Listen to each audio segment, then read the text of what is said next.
All right, here we are. I don't have long today. I never have long, do I? But you know what I mean. I'm going to try and watch the time, not run over, because they need to be done in about 10 minutes at the maximum. So, before anybody starts asking any questions, what I was going to talk about today is motivation is current moment motivation to recover. I don't know. I feel like it comes up a lot when I'm doing consultations with people. Totally comes up a lot where, say, parents email me and say, how do I get my son or daughter to be motivated to recover? And a lot of the time my answer to parents is like, well, you can't, unfortunately. I can't think of a single thing that my mother could have done when I was not interested in listening that would have made me go, you know what? You're right. I'm going to start eating more, and would actually make me go through and do it. God, they tried everything. Bribery and corruption, all the things. Didn't work. Threats, not that they really had much on me because I was around, maybe, I was early 20s, honestly. So what could they do? What could they threaten me with? I was independent, so it's just like not much they could do. But I also get the question from people in recovery themselves, and they say, like, how do I motivate myself to recover? And I feel that question, what you're actually trying to say is, how do I not be afraid? Because if anybody's talking to me in a consultation, they're obviously motivated to recover, because I wouldn't have talked to me. No fucking way would I talk to me. So I'm like, if you're talking to me, you're motivated to recover. But what you're actually asking is, how do you be not afraid? Because that's what happens on a day-to-day basis. You wake up and you're afraid of weight gain, so you don't take any action, you don't change. I think that the key to that is understanding that there's no way to not be afraid. That fear is being generated because you taught your brain that weight gain is something you should be afraid of. So until you've taught your brain that weight gain is something that you do not have to be afraid of, until your brain has actually learned that, the fear is going to be there. And that's okay.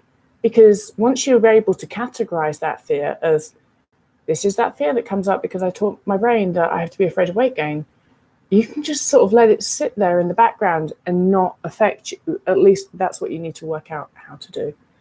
Hey, Recovery Bakes. Rosemary says, tips for knowing I need to eat more even though I'm weight restored back to my pre-eating disorder weight. Tips for knowing. Well, if you're asking a question, you're basically asking permission to eat more. I think you are. Tips for knowing that you need to eat more. Well, if you're thinking about food, that's your body trying to communicate with you that it needs more food. So that's the main thing. If you're thinking about food, and of course, if you have physical hunger cues, then that's your body saying, hello, human, need more food. So really, I guess what you might be asking for is how to trust your body.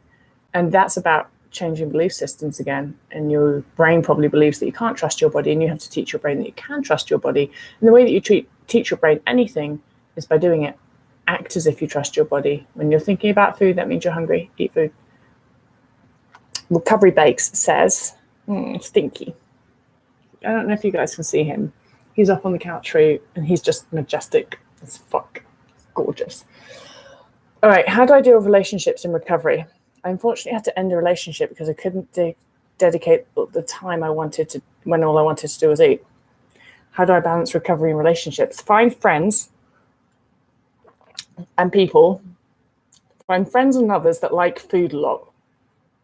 I'm not even joking. It will help you out in so many ways. And that's, if anybody's read Love Fat, which is my first book, and it's not a recovery guide, by the way. It's kind of like the way I fucked everything up. Then there's a chef in Love Fat who just comes into my life at the right time. And this guy just loved food. And I don't know why, I don't know what it was about him, but if he told me to eat, I ate, and ate a lot. And having a friend that ate a fuck ton of food was just really helpful for me in recovery. So find people that are not scared of their bodies and scared of their hunger, if you can, because geez, they're few and far between, aren't they? And I'm not saying that having a friend like that is crucial in recovery. You can still recover if you don't. You can still recover regardless of what is in your life if you really want to. But that's the way I do it.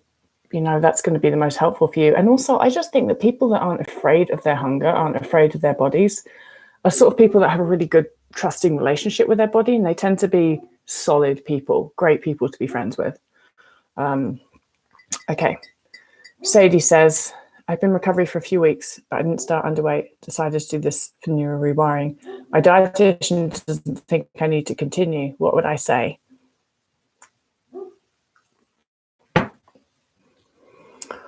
Maria, how to know the minimum to eat without calorie counting? It's very simple. You don't need to know any numbers. If there's any doubt in your mind that you have eaten enough food, it means that you haven't and that you need to eat more food. Jada. My mum's been really unwell recently. She's had anorexia since she was a child. I'm unsure to help her. I'm only 16. She's very unwell and I'm worried about her. Do you have any advice? Oh, shit. That's tough. I don't know anything about your mum, and I don't know if she wants to recover, and I don't know if she wants help, and I don't know if she'd even be receptive to help.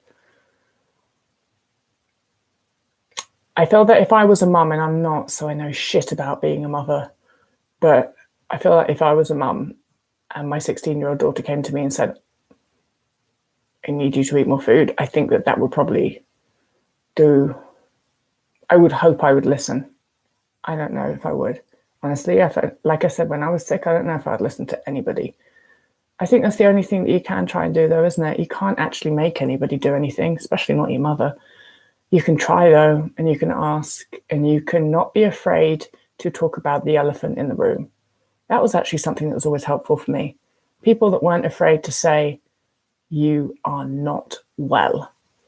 Of course, I wanted to hang around with people that told me that I was great and I was super fit and I was healthy because all I ate was vegetables. I wanted to hang around with those people. But the people that were really helpful for me were the people that were not afraid of my temper, not afraid of my bitchy comments, and not afraid of my I know everything about nutrition, so what have you got to teach me attitude. The people who were not afraid to say to me, you are unwell and you are not okay. And that's probably a really difficult thing. It's like a bit of a relationship role reversal, I imagine, isn't it, with your mum? But that's all I think you can do. It is a difficult situation. Shit. Eating disorders are shit. They really are nasty for anybody that has to deal with somebody who has an eating disorder, because they turn us into people who are not actually ourselves. My other advice for you would be, don't take anything personally. I wish everybody that I had to deal with me when I had an eating disorder knew not to take my bitchy attitude personally. Well, since I've recovered, I've made a lot of apologies, let's put it that way. Okay, I really have to go. I have somebody to talk to. I will hopefully maybe try and check in tomorrow night. Lots of love. Bye.